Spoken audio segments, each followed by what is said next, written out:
नमस्कार, हम लोग में आपका स्वागत है। मैं हूं पंकज पचौरी। हम लोग आज बात करेंगे नरेंद्र मोदी, मुस्लिम समुदाय और मुस्लिम समुदाय की राजनीति के बारे में। जी हां, इसी हफ्ते देवबंद के दारुल उलूम जो संस्था है उसके नए वाइस चांसलर गुलाम मोहम्मद वस्तानवी साहब ने एक बयान दिया, तथाकथित बयान दिया कि गुजरात में नरेंद्र मोदी साहब की सरकार में जो मुसलमान लोग हैं वो खुश हैं और बहुत कम लोग ऐसे हैं जो कि ऑप्रेस्ड हैं या प्रताड़ित हैं। इसको लेकर के एक बड़ा हिस्सा मुसलमान लोगों का उनसे नाराज़ हुआ, उनके ऊपर दबाव डाला गया।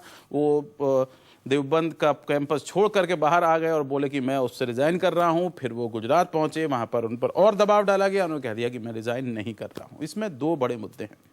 क्या मोदी सरकार को दी गई उनकी ये क्लीन चिट ठीक है, सही है? एक बड़ा मुद्दा।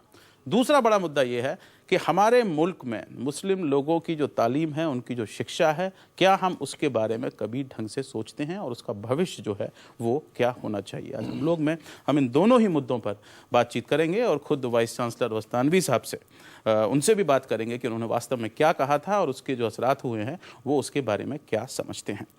लेकिन उस सबसे पहले हम यहाँ स्टूडियो में लोगों से बात करेंगे और सबसे सीनियर हमारे साथ में जो साथी हैं ज़फ़रुल इस्लाम खान साहब से, जो कि एडिटर हैं मिल्ली गज़ट के और मुशर्रत के चेयरमैन हैं, उनसे ही बात करते हैं। आपको ये पूरी जो कंट्रोवर्सी, पूरा जो बवंडर है, इसमें आपको क्या क्या चीज़ लगती है कि क्या उन्होंने जो बात कही वो ठीक है और या एक छोटी सी बात को तूल दी जा रही है? बिल्कुल, एक छोटी सी बात को बहुत ज़्यादा तूल दे दिया गया और उसमें कुछ ऐसे उर्दू के न्यूज़पेपर्स हैं जो कि पेड न्यूज़ के लिए मशहूर हैं, उन्होंने बहुत ही ज़्यादा इस पर रोल प्ले किया। इसमें एक छोटी सी बात उन्होंने कही थी कि आज 2011 में मुसलमान गुजरात में अच्छी हालत में है, वो हालत नहीं है जो 2002 में थी। उन्होंने ये नहीं कहा कि 2002 में जो दंगे हुए उसको माफ़ कर दो। उन्होंने ये नहीं कहा कि जो मुकदमे थे उसको वापस ले लो। उन्होंने ये नहीं कहा कि मोदी बड़ा अच्छा है, बल्कि आज के बारे में बात की कि आज हालत बेहतर है।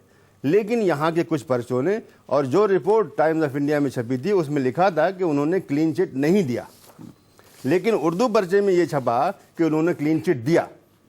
और उसके बाद एक बवाल शुरू हो गया। दिल्ली के 2 पर्चे हैं, उसके अलावा बॉम्बे का एक पर्चा है और शायद किसी और जगह भी ऐसा होगा। एक हंगामा शुरू हो गया। असल मसला ये नहीं था जो उन्होंने कहा। असल मसला ये था कि एक आउटसाइडर कैसे दारुल उलूम देवबंद का रेक्टर हो गया। यहाँ पर मेरे पास में जो आंकड़े हैं वो एनएसएस के सरकारी आंकड़े हैं। उनके हिसाब से अगर देखा जाए तो सन 2000 में जो मुस्लिम लोग हैं जो रहते हैं गुजरात में, ज़्यादातर गुजरात के जो 9% मुस्लिम लोग हैं वो शहरों में वहाँ पर रहते हैं, गाँव में नहीं रहते हैं। उनमें जो अनएम्प्लॉयमेंट रेट था, बेरोजगारी था, वो 18% था। वो अब बढ़ के 52% हो गया है। 2000 से लेकर 2005 में एनएसएस के ये आंकड़े हैं और आप सब लोग एनएसएस की वेबसाइट पे जाकर के देख सकते हैं। क्या हम इसे ये माने कि ये बेहतरी हुई है मुस्लिम समुदाय की वहाँ पर, कि आधे लोग शहरों में जो रह रहे हैं मुस्लिम वो बेरोजगार हैं? वस्तानवी साहब, अभी उनसे भी हम बात करेंगे, इतने आलिम आदमी हैं, पढ़े लिखे आदमी हैं, उन्होंने रिसर्च की या रिसर्च के बिना पर ये कहा कि 4 लोगों से बात करके। आप कुछ कहना चाह रहे थे अख्तर वासी साहब? देखिए, मेरा कहना ये है कि ये जो 2002 और 2011 का अगर कंपैरिजन भी मान लें, हम ये कुछ नहीं कह रहे, तो सवाल ये है कि सुप्रीम कोर्ट जो है, जो कि देश की सर्वोच्च न्यायालय है, वो संतुष्ट नहीं है। जो स्पेशल इन्वेस्टिगेशन टीम है वो संतुष्ट नहीं है। जो सीबीआई है वो उनको क्लीन चिट नहीं दे रही है, और क्लीन चिट छोड़ दी है, वो कह रही है कि हम मुतमईन नहीं हैं। जो विकास अगर हो रहा है, अगर प्रगति हो रही है, तो आप ये मत भूलिए कि ओपन मार्केट इकोनॉमी जो है ये उसका योगदान है। सरकारी आंकड़ों के हमें बताया जाए, पुलिस में, क्लर्कों में, मालियों के अंदर क्या कोई मुसलमानों की भर्ती गुजरात में हुई है और उनकी जो आर्थिक स्थिति है उसमें कोई परिवर्तन आया है?